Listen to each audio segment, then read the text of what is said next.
Oke, salam biologi semua. Masih semangat kan untuk latihan soal UTBK-nya. Nah, di sini ada soal UTBK, yaitu ditemukan dua organisme di mana organisme pertama memiliki alat gerak berupa pseudopodia.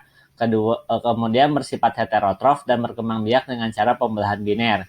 Sedangkan organisme kedua memiliki alat gerak berupa flagel, memiliki dinding sel, dan membran plasmanya mengandung lipopolisakarida. Kedua organisme tersebut dimasukkan ke dalam kingdom yang berbeda berdasarkan A. Ada membran plasma yang membungkusnya. B. Letak alat geraknya. C. Kemampuan metabolismenya.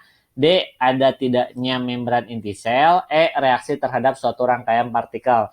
Nah, cara yang pertama untuk mengetahui jawaban soal ini, yang pertama adalah kita harus mengidentifikasi ciri-ciri yang terdapat di dalam soal, yaitu organisme yang pertama memiliki alat gerak berupa pseudopodia, yang kedua bersifat heterotrof, yang ketiga berkembang biak dengan cara pembelahan biner. Nah, kemudian ciri yang kedua, organisme kedua itu memiliki alat gerak berupa flagel, memiliki dinding sel, membran plasmanya mengandung lipopolisakarida. Nah, selanjutnya setelah kita mengetahui ciri-ciri dari kedua organisme, kita harus mengetahui ciri khusus untuk menentukan organisme ini termasuk ke dalam golongan apa. Nah, untuk organisme pertama, ciri khususnya itu adalah pseudopodia atau kaki semu. Jadi pseudopodia atau kaki semu ini merupakan ciri khusus dari organisme rhizopoda. Nah, rhizopoda merupakan organisme yang tergolong ke dalam kingdom protista mirip hewan. Kemudian, ciri khusus dari organisme yang kedua itu pada membran plasmanya, yaitu tersusun atas lipopolisakarida.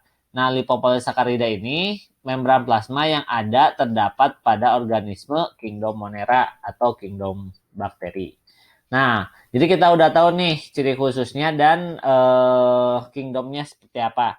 Nah, kita tinggal mengidentifikasi kedua kingdom ini yang membedakannya apa. Jadi yang pertama, kingdom protista itu termasuk kingdom eukariotik, artinya organisme yang memiliki membran inti sel atau karioteka. Jadi artinya intinya itu terbungkus dalam suatu membran inti sehingga intinya tidak kemana-mana istilahnya. Kemudian organisme Monera itu termasuk ke dalam golongan prokariotik. Prokariotik itu organisme yang tidak memiliki membran inti sel atau karioteka, sehingga intinya atau materi genetiknya tidak terbungkus oleh membran inti, tetapi terpusat dalam suatu wilayah yang disebut dengan nukleoid.